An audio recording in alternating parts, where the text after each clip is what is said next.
In this video, I'm going to share with you 10 tips you need to know before you hop on that train or that plane to the city of love. If your idea of the city comes purely from a romantic comedy, buckle up. We're ripping off the Instagram filter to save you money, discomfort, hunger, and culture shock.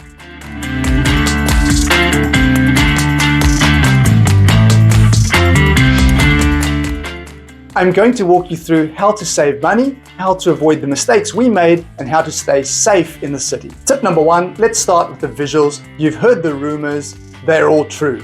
Paris is grittier, more graffitied, and more littered than you could even imagine. It's like the entire city is participating in a mandatory low-effort street art project. Expect gorgeous architecture layered with history and maybe some less than fresh history on the pavement.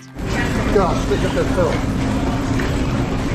Modern Europe. Look at this disgusting mess. So, bring plenty of hand sanitizer and prepare yourself psychologically for the grime you're going to encounter, which brings us handily to our second point. Because of the mess and far fewer cops and security officers than in the UK, for instance, it will feel more unsafe than it is. When you arrive at Gare du Nord, it looks like the waiting room for the apocalypse. You see the chaos, the litter, the seemingly crazy escapees just outside, and your brain screams, "Get out!" Here's the trick. Watch the locals. Are they running? No, they're just mildly annoyed. Of course, be vigilant of scammers and pickpockets, but don't let the urban grime be your sole indicator of danger. Get past the station's rough edges and the city starts performing its magic. So we made it out of the station. It's obviously a massive station, and into the chaos of the area around the station. It's every stereotype of what you would imagine the worst of France to be. Crazy people walking around, very busy, doesn't feel very enjoyable or safe. But by the time you get just a couple of blocks away, as we are now, things improve quite a bit. So feels a lot more relaxed. Some really interesting stores around, and the buildings here, absolutely beautiful. Right, let's talk about the metro. You need it, but you won't necessarily get good advice on it. Until literally a few days ago, you were able to buy a 10-trip paper ticket to use the Paris metro. Now, your best option is probably the Navigo Easy plastic card, topped up with a 10-trip T+ pass. Unfortunately, metro staff with good English but bad advice, even when I asked for the Navigo 10-trip pass, sold us an option that cost €24.50 each, including the card and 10 trips. So that cost us about €15 more than we should have paid. Don't fall for it. It may not be the best option for you, and it may not be the best advice. That brings us to tip number 4. Unlike you, dear tourist, Paris is not in a rush. It is late to go to bed and late to rise. We tried to find a simple McDonald's coffee at 9 a.m. on a Sunday, closed, and morning rush hour on the metro can be as late as 10 a.m. It's a Sunday morning and the town is completely deserted. There's almost no one around. Even your McDonald's over here is closed. You'd expect maybe they'd be open for morning coffees or something like that. If you're an early bird, take advantage of the opportunity to find somewhere nice and quiet and to watch the city wake up. But now let's talk about attractions. This is where most families start to self-destruct through over-planning. Tip number 5, don't try to fit too much into a single day. The Louvre is not really just a museum, it's a small city. While criminals have tried to ensure you need less time there than when we visited, if you attempt the museum in the morning and climb the Eiffel Tower in the afternoon, you're going to be knackered. Our advice is to choose one colossal attraction and then build in a few others around it. Your sanity is way more important than ticking off a list. Check out our video where we did 10 amazing things in 12 hours, but I don't recommend that frenetic pace.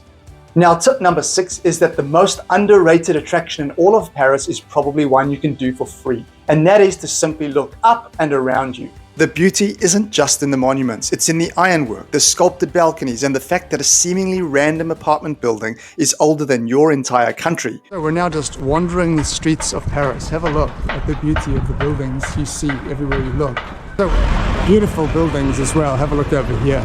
Just the detail in the buildings is quite spectacular. Saving money is possible. In particular, look for free entry days to museums, typically the first Sunday of the month, but these are immensely popular, so you'll have to book the millisecond tickets become available. French museums are the Taylor Swift of the snooty. We missed out on the Musée de Lingerie because we weren't on our mobiles clicking refresh 100 times in the seconds leading up to free tickets becoming available. Time for one of everyone's favorite topics, and that's food. Eating out in Paris is a great way to make your bank account weep. Buy supermarket food to deal with priciness. Forget the €15 sandwich, head to the store and grab an unjustifiably delicious pastry. But be warned, not all supermarkets are equal in quality or price. We found our local G20 supermarket to offer really sad options near the Louvre compared with the relative luxury of a Carrefour or Intermarché. We're about to enjoy our delicious lunch that cost us al fresco that we bought at Carrefour City right over there. For the princely sum of €10.67. Tip number 9, so you've saved your money on lunch. Where can you eat it? Well, you'll find that most streets have park benches on them. These are great places to sit and watch people or the occasional stinky rubbish truck trundling by. Embrace the simple pleasure of watching the world and the smelly garbage trucks go by, all without paying a small fortune to have a waiter ignore you.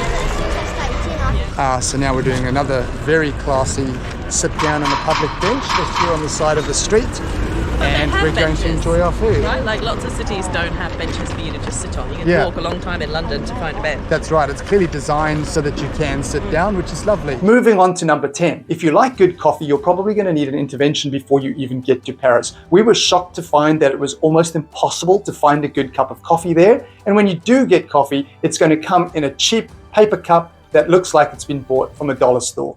Now, the French excel at the café au lait, which is basically warm milk with a rumour of coffee. Adjust your expectations or just stick to water for 19 cents a bottle from Intermarché.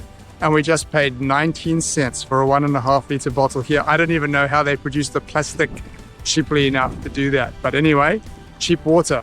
Now, I've got a bonus tip for you, but before we get to that, don't forget to like and subscribe so that I can finally afford to buy some decent coffee. So Paris is dirty, expensive, and a little bit grumpy in the morning. So why did we still enjoy it? Now, the city can be overwhelming, especially when you arrive at Gare du Nord and see the chaos. But here's the kicker. The city does grow on you. Stay at least 3 to 4 nights to begin to feel what life is really like here. You can't truly appreciate the charm until the initial shock wears off and you stop worrying primarily about your safety. Paris is a beautiful, complicated place, but it demands patience and a sense of humor. You'll also benefit from these unvarnished truths we've shared with you to make you a more prepared traveler. And a more prepared traveler is a better traveler, even if the coffee tastes terrible. Now, I'd love to hear from you. What was your biggest shock the first time you visited Paris? If you've had the privilege of being there, let us know in the comments down below. Take care.